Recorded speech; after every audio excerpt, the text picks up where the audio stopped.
زکوٰۃ حقیقت میں ہے کیا، اس کو سمجھ لیجیے۔ زکوٰۃ کے اعتبار سے بھی شریعت اسلامی کی روح سے مال جو ہے وہ دو قسم کا ہے۔ جیسے زمین میں نے عرض کیا دو قسم کی، خراجی عشری، ایسے ہی مال باطنی، اموال باطنی، اموال ظاہری۔ کسی شخص نے گھر میں کچھ پیسہ رکھا ہوا پس انداز کر کے، یہ اموال باطنی ہے۔ کسی نے زیور رکھا ہوا ہے، چلیے سونے کی ڈلی رکھ لی ہے کسی نے، کسی برے وقت کے لیے، پتہ نہیں نوٹ جو ہیں وہ تو دھیلے کے رہ جائیں، جیسے کویتی دینار ہو گیا تھا، کہیں ایسی آفت نہ آ جائے کوئی تھوڑا سا سونا لے کر رکھ لو۔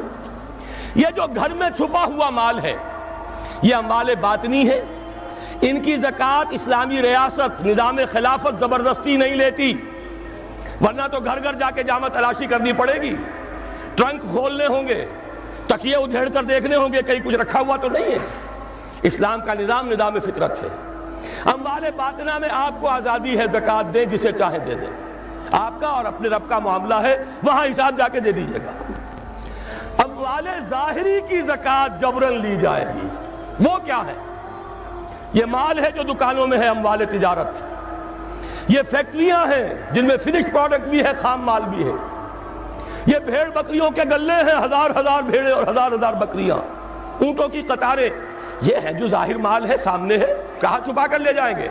گودام بھی ہے تو وہ گھر تو نہیں ہے، گودام کی تلاشی ہو سکتی ہے، دکان کا حساب لگایا جا سکتا ہے۔ فیکٹری کے اندر اس کی زمین، اس کی مشین، اس کے ٹولز ایگزمپٹ، اس پر زکوٰۃ نہیں ہے۔ لیکن جو بھی مال ہے اس میں وہ دو شکلوں میں ہوگا، یا خام مال ہے، کپڑا بنانے کا کارخانہ ہے تو دھاگا پڑا ہے اتنے کروڑ کا، تیار کپڑا ہے اتنے کروڑ کا، اس کا 2.5% دے دیجئے۔ مال ہے 5 لاکھ کا دکان کے اندر، 2.5% دے دیجئے، اموال ظاہر ہے۔ اور اس میں اس سے کوئی غرض نہیں کہ سال بھر میں آپ نے کچھ کمایا کہ گوایا۔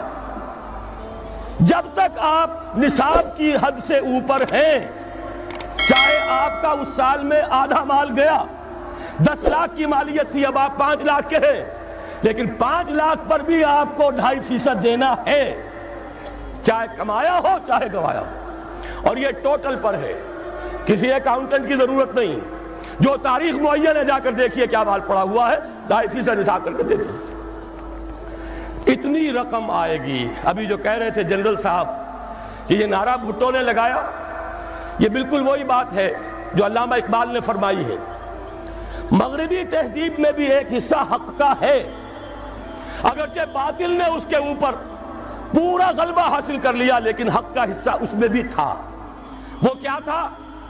اوہام پر اپنی بات نہ قائم کرو، لا تقف ما لیس لک بہ علم ان السمع والبصر والفؤاد کل اولئک کان عنہ مسئولا۔ علم پر بات کرو، وہم پر نہیں، محض تصورات پر نہیں، محض توہمات پر نہیں، علم پر۔ موقف تمہارا علم پر قائم ہونا چاہیے۔ یہ بات تھی، انہوں نے لی، توہمات کو ختم کیا، کھول آنکھ، زمین دیکھ، فلک دیکھ، فضا دیکھ، مشرق سے ابھرتے ہوئے سورج کو ذرا دیکھ۔ لہذا سائنس بڑھی، ٹیکنالوجی بڑھی، آئی ان کے ہاں ترقی آئی۔ اسی طرح یہ سمجھ لیجئے روٹی، کپڑا اور مکان کوئی کافرانہ نعرہ نہیں تھا، یہ افراد کا بنیادی حق ہے، اور تاریخ انسانی میں پہلی مرتبہ عمر فاروق نے اس حق کا بیان کیا۔ اگر دجلہ اور فرات کے کنارے ایک کتا بھی بھوکا مر گیا تو عمر قیامت کے دن ذمہ دار ہوگا۔ کون مارکس ہے، کیا پدی اور کیا پتی کا شوربہ، کون کوئی جدید تصورات دینے والے ہوں گے؟ یہ کل کی پیداوار ہے اور آج ختم ہو چکے، آج ان کے چہروں پر کالک بری جا رہی ہے، آج ان کے مجسمے گرائے جا رہے ہیں۔ عمر فاروق کا فرمان، یہ محمد کے غلام اور ایک ادنا تربیت یافتہ سپاہی کا فرمان ہے، یہ تا قیام قیامت قائم رہے گا۔ ہر شہری کی بنیادی ضروریات کی کفالت ہے جو نظام خلافت کے ذمے ہے۔ اور اس میں تو جیسا کہ میں نے عرض کیا، اس میں تو حضرت عمر نے مسلمان نہیں کہا، صرف مسلمان نہیں، جانوروں تک بات پہنچا دی۔ اس کا مطلب یہ کہ غیر مسلموں کا بھی حق ہے۔ اس لیے کہ حضرت عمر ہی نے ایک مرتبہ دیکھا تھا، کسی صوبائی دارالحکومت کے دورے پر گئے تھے، کوئی ایک بڈھا غیر مسلم غالب المجوسی تھا، وہ کچھ خیرات مانگتا پھر رہا تھا، بہت بوڑھا ضعیف۔ وہاں کے عامل سے حضرت عمر نے پوچھا یہ کیا معاملہ ہے، یہ خیرات مانگنے پر کیوں مجبور ہو گیا؟ تو انہوں نے کہا غریب ہے اور اس کے پاس کوئی ذریعہ نہیں ہے. فرمایا یہ بڑا ظلم ہے کہ جب یہ جوان تھا کماتا تھا ہم اسے جزیہ لیتے تھے، اور آج اگر یہ بوڑھا ہو گیا ہے اور اس کا کوئی والی وارث نہیں ہے تو ہم نے اسے سڑکوں کے اوپر بھیک مانگنے کے لیے چھوڑ دیا. اس کا بھی وظیفہ مقرر ہو جائے گا.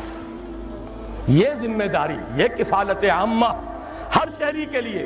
اور یہ جان لیجئے تجارت میں اور صنعت میں یہ سارا فساد جو اس وقت ہے وہ اس وجہ سے ہے کہ عام آدمی، عام کسان، عام مزدور مجبور ہے کہ سرمایہ دار اور جاگیردار کی ٹرمز پر کام کرے. نہ کرے گا تو کیا کرے گا؟ ٹریڈ یونین بنا لیجئے، وہ بھی جیبی ٹریڈ یونین بنا لیں گے، ان کے اپنے ایجنٹ ہوں گے. اب لڑیے، خون کس کا جائے گا؟ مزدور ایک دوسرے سے ٹکرائیں گے، کچھ حاصل نہیں. اسلام نے کیا نظام دیا ہے؟ آپ غریب کو ضمانت دے دیجئے، اگر تمہیں صحیح ویج نہیں مل رہی، تمہیں صحیح مبادلہ نہیں مل رہا اپنی محنت کا، مت کام کرو. تمہیں بھوکا نہیں مرنے دیا جائے گا، تمہاری بنیادی ضروریات کی کفالت ریاست کرے گی. اب ہوئی برابر کی چوٹ. اگر کارخانے دار کہہ سکتا ہے کہ اگر آپ کو یہ چیز منظور ہے کام کیجئے ورنہ جائیے، سب مزدور چلے جائیں گے، میں لاک اپ کر دوں گا، کارخانہ بند کر دوں گا. لیکن یہ کہ مزدور اس وقت یہ نہیں کہہ سکتا. وہ تو کہے گا جناب اسی تنخواہ پر کام کروں گا، اس لیے کہ ایک دن کام نہ کرے شاید بچ جائے، 2 دن کام نہ کرے بچ جائے، تیسرے دن فاقہ آئے گا، اس کے پاس کھانے کو نہیں ہے. لیکن اگر معلوم ہو میری ریاست خلافت اللہ فی الارض، وہ ضامن ہے، وہ رب العالمین ہے، اور اسی کی رب العالمینی کا یہ مظہر ہے نظام خلافت. رحمت للعالمینی کا سب سے بڑا مظہر محمد رسول اللہ کی یہ نظام خلافت، یہ ضامن ہے، یہ مجھے بھوکا نہیں مرنے دے گا، یہ میرے بچوں کے لیے کوئی نہ کوئی چھت ضرور فراہم کرے گا. تو پھر اس کے پاس بھی بارگیننگ پاور ہے، وہ بھی قدم جما کر بات کرے گا کہ جناب یہ بیچ دیتے ہیں تو کام کروں گا ورنہ نہیں کروں گا. یہ ہے جو آسان ترین حل ہے.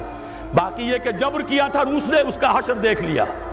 اور سرمایہ دارانہ نظام اس وقت تو بڑا خوش ہے، اس کے ڈنکے بج رہے ہیں، اس کی فتح ہو گئی. سب سے بڑا دشمن سرنگو ہے، وہ تو سجدہ کیے ہوئے ہے. لیکن یہ کہ واقعہ یہ ہے سرمایہ دارانہ نظام کے اندر جو کنٹرڈکشنز ہیں، جو تضادات ہیں، اب وہ ظاہر ہوں گے.